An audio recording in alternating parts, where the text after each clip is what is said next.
தமிழ்நாடு முதலமைச்சர் விஜய் இன்று மெட்ரோ ரயிலில் பயணம் செய்ய இருக்கிறார். சென்னை ஓமந்தூரார் மெட்ரோ ரயில் நிலையத்திலிருந்து நந்தனம் மெட்ரோ ரயில் நிலையம் வரை முதலமைச்சர் விஜய் இன்று மெட்ரோ ரயிலில் பயணம் மேற்கொள்ள இருக்கிறார்.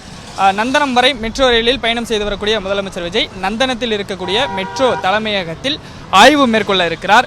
குறிப்பாக இரண்டாம் கட்ட பணிகள், அதாவது சென்னை மெட்ரோ ரயில் திட்டத்தின் இரண்டாம் கட்ட பணிகள் தீவிரமாக நடைபெற்று வரக்கூடிய நிலையில் இந்த இரண்டாம் கட்ட பணிகள் குறித்து முதலமைச்சர் விஜய் அதிகாரிகளிடம் இன்று கேட்டறிய இருக்கிறார். இந்த பணிகள் எவ்வாறு நடைபெற்று வருகிறது என்பது குறித்து ஆய்வு மேற்கொள்ள இருக்கிறார். குறிப்பாக இந்த இரண்டாம் கட்ட மெட்ரோ திட்ட பணிகளை பொறுத்தவரை 118.9 கிலோமீட்டர் தொலைவிற்கு பணிகள் தீவிரமாக நடைபெற்று வருகிறது.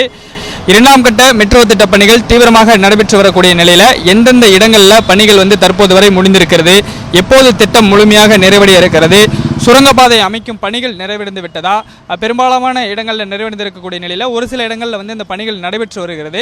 அந்த சூழ்நிலையில் அந்த பணிகள் எவ்வாறு நடைபெற்று வருகிறது, மேம்பாலங்கள் அமைக்கக்கூடிய பணிகள் எந்த நிலையில் இருக்கிறது உள்ளிட்ட மெட்ரோ பணிகள் தொடர்பாக பல்வேறு விவகாரங்கள் தொடர்பாக அதிகாரிகளிடம் முதலமைச்சர் விஜய் கேட்டறிய இருக்கிறார். இந்த இரண்டாம் கட்ட மெட்ரோ திட்ட பணிகள் நடைபெற்று வரக்கூடிய நிலையில் இது தொடர்பாக முதலமைச்சர் இன்று ஆய்வு மேற்கொள்ள இருக்கிறார். இரண்டாம் கட்ட விரிவாக்கத்தை பொறுத்தவரை 128 ரயில்வே நிலையங்கள் அமைக்கப்பட இருக்கிறது. 3 வழித்தடங்களில் இந்த ரயில்வே நிலையங்கள் அமைக்கப்பட இருக்கிறது. மாதவரம் முதல் சிறுசேரி சிப்காட் வரை ஒரு வழித்தடம், அதே போன்று கலங்கரை விளக்கத்திலிருந்து பூந்தமல்லி புறவழிச்சாலை வரை ஒரு வழித்தடம், மாதவரம் முதல் சோழிங்கநல்லூர் வரை இன்னொரு வழித்தடம் என 3 வழித்தடங்களில் இந்த பணிகள் நடைபெற்று வருகிறது. ஒரு சில இடங்களில் பணிகள் நிறைவடைந்திருக்கிறது. குறிப்பாக பசுமொழிச்சாலை, கலங்கரை விளக்கம், சேத்துப்பட்டு, பனகல் பூங்கா உள்ளிட்ட பல்வேறு இடங்களில் இந்த சுரங்கப்பாதை பணிகள் நடைபெற்றிருந்தது. அது தற்பொழுது நிறைவடைந்திருக்கிறது.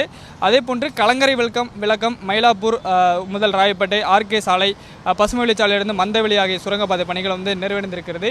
இது தவிர பல்வேறு இடங்களில் சுரங்கப்பாதை பணிகள் முழு வீச்சில் நடைபெற்று வருகிறது. இந்த பணிகள் எல்லாம் எவ்வாறு நடைபெற்று வருகிறது என்பது குறித்து மெட்ரோ அதிகாரிகளிடம் முதலமைச்சர் விஜய் இன்று கேட்டறிய இருக்கிறார்.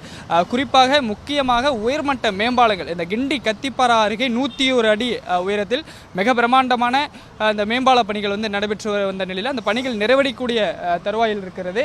இந்த பணிகள் நிறைவடையக்கூடிய தருவாயில் இருக்கக்கூடிய நிலையில் அங்கு நேரடியாக செல்கிறார் முதலமைச்சர் விஜய். நந்தனம் மெட்ரோ தலைமை அலுவலகத்திலிருந்து அந்த கிண்டி கத்திப்பாரா அருகே உயர்மட்ட மேம்பால பணிகள் நடைபெற்று வரக்கூடிய இடத்திற்கே நேரடியாக சென்று அந்த பணிகள் எவ்வாறு நடைபெற்று வருகிறது என்பதை பார்வையிட்டு நிறைவடையக்கூடிய தருவாயில் இருக்கக்கூடிய நிலையில் எப்போது நிறைவடைய இருக்கிறது உள்ளிட்ட விவகாரங்கள் தொடர்பாக அதிகாரிகளிடம் முதலமைச்சர் விஜய் கேட்டறிய இருக்கிறார். அதனை முடித்துக்கொண்டு போரூரிலிருந்து முதலமைச்சர் பூந்தமல்லி வரை பயணம் மேற்கொள்ள இருப்பதாக தகவல் வெளியாக இருக்கிறது. முதலமைச்சரின் பயணத்திட்டம் இவ்வாறாக இன்றைய நாளுக்கான பயணத்திட்டம் வகுக்கப்பட்டிருக்கக்கூடிய நிலையில் சற்று நேரத்திற்கு முன்னதாக இந்த நந்தனம் மெட்ரோ ரயில் நிலையத்தில் அதிகாரிகளும் முதலமைச்சரின் தனிப்பிரிவு பாதுகாப்பு அதிகாரிகளும் ஆய்வு மேற்கொண்டார்கள். தொடர்ச்சியாக காவல்துறையினர் இந்த பகுதியில் முதலமைச்சர் வருகையை ஒட்டி தீவிர பாதுகாப்பு பணியில் ஈடுபட்டு வருகிறார்கள். முதலமைச்சர் வருவதற்கான பாதுகாப்பு ஏற்பாடுகளையும் மேற்கொண்டு வருகிறார்கள்.